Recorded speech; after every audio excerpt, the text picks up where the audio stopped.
সন্ধ্যায় মিম আমাকে দেখা করতে বলেছে। কেন বলেছে আমি ঠিক জানি না, তবে গেস করতে পারি আজ সন্ধ্যায় আমার খবর আছে। নিজের ওপর কি যে রাগ হচ্ছে, কেন যে স্টুপিডের মতো কাজটা করতে গেলাম। কি দরকার ছিল মিমকে ভ্যালেন্টাইনের কার্ড দেওয়ার? কেনার সময় কি মনে করে কিনেছিলাম কে জানে, দেওয়ার আগেও কিছু মনে হয়নি, ঝামেলা বাঁধল দেওয়ার সময়। মিমের হলের সামনে গিয়ে ওকে ফোন দিলাম। কোথায়? এই তো রুমে। একটু নিচে আসবে? তুমি নিচে? আচ্ছা আসছি। একটু পরেই ও গেটের সামনে আসলো। মনে হয় ঘুমিয়েছিল, চোখ খানিকটা ফোলা ফোলা লাগছিল। ঘুমিয়েছিলে? হ্যাঁ, একটু শুয়েছিলাম। সরি, ঘুম ভাঙালাম তোমার। না ঠিক আছে, বলো কি বলবে। যে আবহাওয়া মনের মধ্যে তৈরি করেছিলাম তৎক্ষণে গায়েব হয়ে গেল। না মানে কি বলবো বুঝতে পারছিলাম না, কিভাবে যে দিব বুঝতেই পারছিলাম না। বলো কি বলবে। কোনো মতে কার্ডের খামটা ওর হাতে ধরিয়ে দিয়ে বললাম, এটা তোমার জন্য। তারপর চলে এলাম, বলতে গেলে পালিয়েই এলাম। আসার সময় নিজেকে থাপড়াইতে ইচ্ছা করছিল, এমন একটা কাজ কেন করলাম। ও কি না কি ভাবছে। ফোনটা আসলো আরও ঘন্টাখানেক বাদে। হ্যালো। খানিকটা ইতস্তত করে বললাম, হ্যাঁ হ্যালো। তুমিও ভাবে চলে গেলে কেন? আসলে ঠিক আছে, তুমি সন্ধ্যার সময় আমার সাথে দেখা করবে টিএসসিতে। ওখানে তোমার সাথে কথা হবে। জানি না কি কথা বলবে, আল্লাহই জানে। কেন যে দিতে গেলাম। বলতে গেলে স্কুল জীবন থেকে ওর সাথে আমার দাকুমরার সম্পর্ক ছিল। আমার খুব ভালো করে মনে আছে, আমি তখন সবে ক্লাস 7-এ পড়ি। বাবা বদলি হলেন, আমাকে বদলাতে হলো স্কুল। প্রথম দিন স্কুলে গিয়ে দেখি একটা মেয়ে হল ক্লাস ক্যাপ্টেন। ক্লাসটা সেই নিয়ন্ত্রণ করছে। খোঁজ নিয়ে জানতে পারলাম সে হল হেড স্যারের মেয়ে। এই হলো মিম। কয়েকদিনের মধ্যেই মিমের সাথে আমার গোলমাল বেঁধে গেল। ঘটনা একরকম যে আমি বাইরে যাব, ও ক্লাস মনিটর ছিল। বাইরে যেতে হলে ওর অনুমতি নিতে হতো। আমি অনুমতি চাইতে গেলাম, বললাম বাইরে যাব। ও সাফ বলে দিল, এখন যাওয়া যাবে না। কেন? ও উত্তর দিল না। আমার তখন বেশ বেগ পেয়েছে। অনুমতির তোয়াক্কা না করে আমি কার স্বার্থে চলে গেলাম। এসে দেখি স্যার চলে এসেছে আর আমার নামে রিপোর্ট চলে গিয়েছে। কারণ বলতে স্যার কিছু বলল না, কিন্তু ওর সাথে যুদ্ধ শুরু হয়ে গেল। ওর প্রত্যেকটা কাজে আমি বিরোধিতা করতাম। এতদিন মিমের নিয়ন্ত্রণে যারা ছিল তারা যেন ওর আন্ডার থেকে বের হতে শুরু করে দিল, বিশেষ করে ছেলেরা। এটা দেখে ও আমার ওপর আরও ক্ষেপে গেল। আমিও কম যাই না। ওকে রাগানোর জন্য ওকে নিয়ে মজা করে ছোট ছোট ছড়া লিখলাম, যেমন মিম মিম মিম রোজ পারে ডিম, অথবা আমাদের মিম রোজ যায় জিমে, জিমে গিয়ে ব্যায়াম করে আর তা দেয় ডিমে। এতে যেন ও তেলে বেগুনে জ্বলে উঠত। লেখাপড়ায় ভালো ছিলাম, সেদিক দিয়েও ওর সাথে চলতো হাড্ডাহাড্ডির লড়াই। ওর থেকে যখন কোনো বিষয়ে নাম্বার বেশি পেতাম মনে অনাবিল আনন্দ পেতাম। কিন্তু মিম যেদিন মেডিকেলে চান্স পেল না, আমি পেলাম, সেদিন ও খুব কেঁদেছিল। সেদিন কেন জানি আমি খুশি হতে পারিনি। কোনো কারণ নেই, তবুও পারিনি। তারপর ও ভার্সিটিতে ভর্তি হয়। ওর সাথে আর দেখা হতো না বললেই চলে। কিন্তু গত ঈদের কথা, হঠাৎ আমাদের হেড স্যার মানে মিমের আব্বা আমাকে বাড়িতে ডেকে পাঠালেন। আসসালামু আলাইকুম স্যার। আসো বাবা, ভালো আছো তুমি? জি ভালো আছি স্যার। পড়ালেখা কেমন চলছে? জি ভালো চলছে।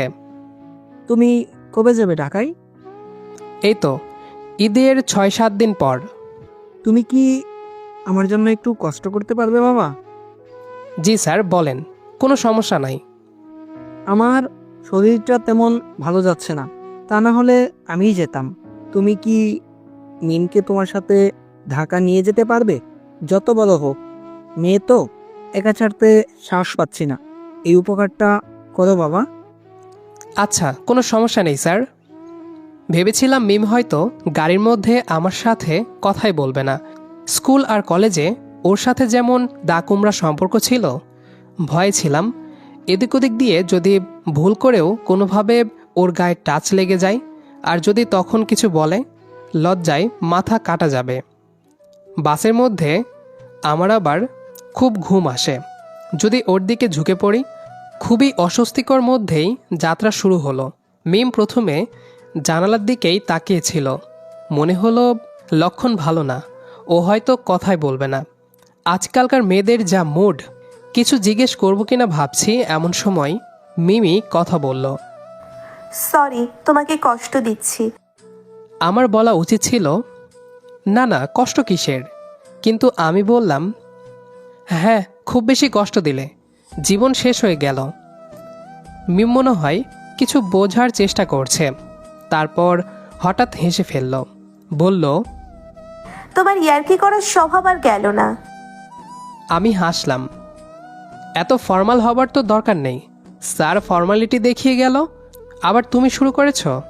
আমি তো আর তোমাকে কোলে করে নিয়ে যাচ্ছি না, দুজন একসাথে যাচ্ছি, কথা বলতে বলতে গল্প করতে হতে যাব, এতে কষ্টের কি আছে? আর তোমার মতো একজনের পাশে বসে যাচ্ছি, এটা তো আমার সৌভাগ্য। সৌভাগ্য? মিম সরু চোখে আমার দিকে তাকালো। সৌভাগ্য কোন দিক দিয়ে? না মানে, এই তো, তুমি একটা ভালো মেয়ে। আজকাল তো ভালো মেয়ে পাওয়া যায় না, তারপর ভালো জায়গায় পড়ছো। সবচেয়ে বড় কথা, তোমার মতো সুন্দরী পাশে বসাটা কি সৌভাগ্যের নয়? ঢং করো না, তুমি আসলেই আগের মতোই আছো, ধাড়িবাজ। ধাড়িবাজ? আমি আহত হবার ভান করি। তা নয় তো কি, মানুষকে খোঁচা দিতে তোমার খুব ভালো লাগে তাই না? স্কুলে থাকতে আমাকে নিয়ে কী সব আজে বাজে কবিতা বানাতে। মিম মিম মিম, রোজ খাই ডিম, এটা কোনো কবিতা হলো? রোজ খাই না, রোজ পাড়ে ডিম। কথাটা বলতে চাইনি, মুখ দিয়ে ফসকে বেরিয়ে গেল। এবার দেখলাম মিম সত্যি সত্যি রেগে উঠল। কিছু করার নেই, বলে ফেলেছি। সরি সরি, কিন্তু মিম সত্যি বলছি, আমি এবার তোমাকে হেই করার মিন করে বলিনি। আই রিয়েলি মিন ইট। তুমি সত্যি অনেক সুন্দর হয়েছো দেখতে। এই কথায় মনে হলো একটু কাজ হলো, রাগ একটু মনে হলো কমলো। তারপর আস্তে আস্তে ও কথা শুরু করে। তারপর পুরো রাস্তা জুড়ে ওর সাথে অনেক কথা হলো, অনেক কথা বললাম। আমি নিজেই ভাবিনি ওর সাথে এত কথা বলবো।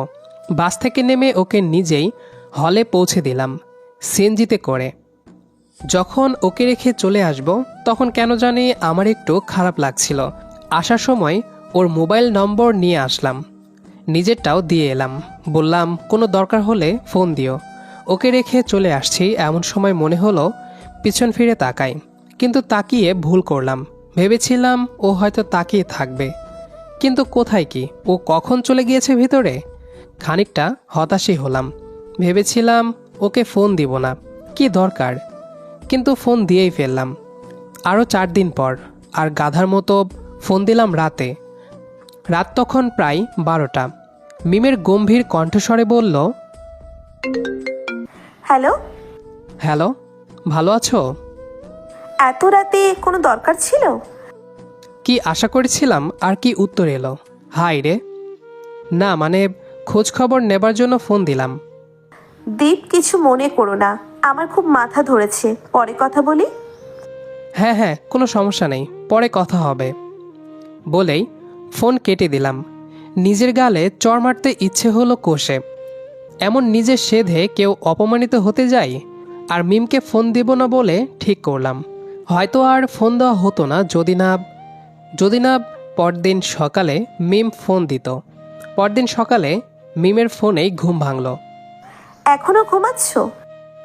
আমি কিছু বললাম না, বুঝতে চেষ্টা করছি ও কেন সকাল সকাল ফোন দিল। আমি একটু ঘুমাই বেশি।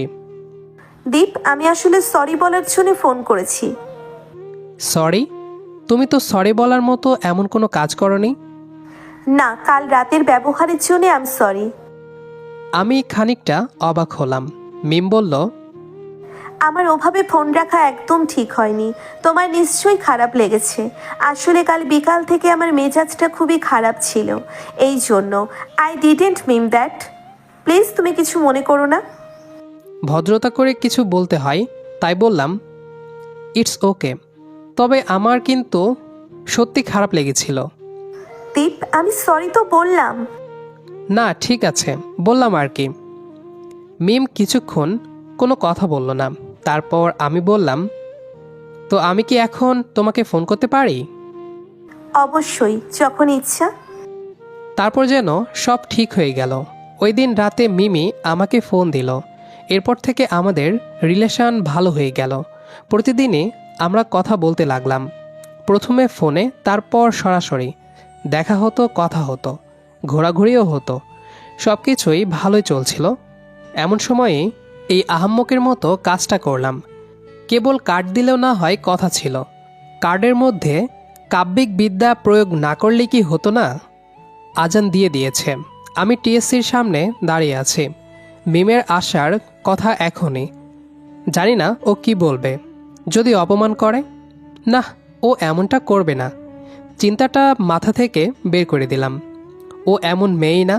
তবুও মন থেকে অস্বস্তি ভাবটা গেল না কিছুতেই। জানি না কি বিব্রতকর অবস্থা আমার জন্য অপেক্ষা করছে।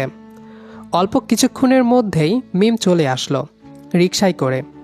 ওর হল এখান থেকে মাত্র 2-3 মিনিটের হাঁটার পথ। তবুও রিকশায়। রিকশা আমার সামনেই থামলো। আমি খানিকটা অস্বস্তি নিয়েই ওর দিকে তাকালাম। ওকে রিকশা থেকে নামতে না দেখে আমি বললাম, নামবে না? তুমি উঠে আসো। আমি ওর পাশে বসলাম। রিকশা চলতে শুরু করলো। আমরা কোথায় যাচ্ছি? চলো, গেলেই দেখবা। আমি চুপ হয়ে যাই। আবার সেই অস্বস্তিটা ফিরে আসে। ও যে কি বলবে কে জানে। আল্লাহ মানিজ্জত রক্ষা কইরো। মিম বলল, কি এত ভাবছো আর এরকম জড়সড় হয়ে বসেছো কেন? ইজি হয়ে বসো। আর তোমার কি আনইজি লাগছে কোনো কারণে? না, আনিজি লাগবে কেন? আনিজি লাগার কোনো কারণই নাই। কিন্তু আমার কণ্ঠস্বরে কিছু ছিল। মিম হেসে ফেলল। আমিও খানিকটা হাসলাম বোকার মতো। রিকশা থামল লেক পাড়ের কোনো একটা রেস্টুরেন্টের সামনে। কোনো দিন আসিও নাই আমি এই দিকটায়। আর কি এক বিদঘুটের নাম রেস্টুরেন্টটার, ঠিকমতো উচ্চারণও করতে পারলাম না। এখানে কেন? ও কেবল হাসল। আমি বললাম, আজকের দিনে এইরকম জায়গাগুলোতে খুব ভিড় থাকে। ও আবার হাসল, বলল, এসো তো। এসব রেস্টুরেন্টে ঢুকতে আমার খানিকটা ভয়ই লাগে। আল্লাহই জানে কষ্ট কেমন হবে। ম্যানিব্যাগে যা আছে তা দিয়ে মানসম্মান টিকবে কে জানে। আবারও নিজের ওপর খুব রাগ হলো। কেন যে ওই কাজটা করতে গেলাম। আজ আমার সত্যি সত্যি খবর আছে। হয় মিম বাস দেবে, নয়তো এই রেস্টুরেন্টের ম্যানেজার বাস দিবে। ভয়ে ভয়ে রেস্টুরেন্টে ঢুকলাম। ভেবেছিলাম খুব ভিড় হবে, কিন্তু একদম ভিড় নাই। অল্প কিছু জুটি বসে আছে প্রত্যেক টেবিলে। আর সব থেকে যে জিনিসটা আমার ভালো লাগলো সেটা হলো আলো। সন্ধ্যা হলে যেমন আলো হয় চারিদিকে, সেরকম আলো। বলতে হয় অদ্ভুত এক আলো আধারির খেলা। মিম এক ওয়েটারকে যেন কি বলল। ওয়েটারটা আমাদেরকে পিছনের দিকটার একটা টেবিল দেখিয়ে দিল। টেবিলে বসতে বসতে বললাম, একদম ভিড় নেই তো। আমি তো ভেবেছিলাম অনেক ভিড় হবে। মিম আবার হাসলো, বলল, এটার কথা সবাই জানে না, আর এখানে আসার আগে বুকিং দিতে হয়। আমি খানিকটা অবাক হলাম। আমার সাথে দেখা করার জন্য এত আয়োজন। মিম আমার মুখোমুখি বসে। এতক্ষণ পর মিমকে ভালো করে দেখার সুযোগ পেলাম। অন্যদিনের থেকে আজ ওকে একেবারেই অন্যরকম লাগছে। ও কখনোই সাজগোজ সচেতন ছিল না। আজ ও বেশ ভালোই সেজেছে। আর এই আলো আধারী পরিবেশে ওকে অদ্ভুত সুন্দর লাগছে। এতক্ষণ পর আমার মনে হলো, না, আমি কোনো ভুল করিনি। ওকে কার্ডটা দেওয়া মোটেই ভুল হয়নি। দীপ, কি হলো, কথা বলছো না কেন? তোমাকে দেখছি। মনে হলো যেন ও খানিকটা লজ্জা পেল। আজ তোমাকে সত্যি অন্যরকম সুন্দর লাগছে। এবারও সত্যি সত্যিই লজ্জা পেল। আমি খানিকটা চুপ করে থেকে আবার বললাম, মিম, তুমি রাগ করনি তো? কেন রাগ করবো কেন? না, তোমাকে ওই কার্ডটা দিলাম, তুমি হয়তো ভাবোনি। মিম কিছু সময় নিল, তারপর আমার চোখের দিকে তাকিয়ে বলল, ভাবিনি ঠিক, তবে মনের মধ্যে এমন একটা ইচ্ছে ছিল আমার অনেক দিন থেকেই। আমি যেন আকাশ থেকে পড়লাম। বলে কি এই মেয়ে? মনে আছে তোমার, আমি যখন মেডিকেলে চান্স পেলাম না, তুমি আমাদের বাসায় গিয়েছিলে দেখা করার জন্য। আমি তখন কাঁদছিলাম। তোমাকে দেখে মনে হলো যে হয়তো তুমি আমাকে বিদ্রূপ করার জন্য এসেছো, কিন্তু তোমার কথাগুলো শুনে আমার খুব ভালো লেগেছিল। আমার তখন মনে হয়েছিল সত্যিই তো, এখন আমি কার সাথে কম্পিটিশন করব, কার সাথে তর্ক করব, কার সাথে ঝগড়া করব। নিজেকে কেন জানি সেদিন বড় একা একা লাগছিল। তারপর তোমার সাথে একসাথে ঢাকা আসা, ফোনালাপ, গল্প, সব কিছুই যেন স্বপ্নের মতো। একটানা কথা বলে মিম খানিকটা দম নিল। আমি তাকিয়ে আছি ওর দিকে, এক বুক বিস্ময় আর ভালো লাগা নিয়ে। বারবার মনে হচ্ছে এই মেয়েটা আমাকে ভালোবাসে। চমৎকার, এই মেয়েটা আমাকে ভালোবাসে। এমন করে কি দেখছো আমার দিকে? মিম অন্যদিকে মুখ ঘোরালো। মিম, একটা সত্যি কথা বলবো? বলো। আমার মনে হয়েছিল যে তুমি আমাকে খুব ঝাড়ি মারবে ওই কাজটা করার জন্য, কিন্তু এখন মনে হচ্ছে সাহস করে ওই কার্ডটা না দিলে আমার অনেক বড় ক্ষতি হয়ে যেত। ক্ষতি? তোমাকে পেতাম কিভাবে? এখনো পাওনি বুঝছো? পাইনি বলে ওর হাত ধরলাম। ও হাত সরিয়ে নিল না, নিজেও আমার হাতটা ধরলো আরও ভালোভাবে। দীপ, এই হাত যখন ধরেছো, বলো যে কোনো দিন এই হাত ছেড়ে দেবে না। ভয় পেও না, আমি ছেড়ে দেব না।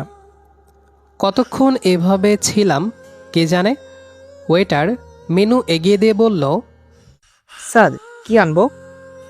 মেনু আর প্রাইস লিস্ট দেখে আমার আবার সেই ভয়টা ফিরে এলো। আজ সন্ধ্যায় সত্যি আমার খবর আছে।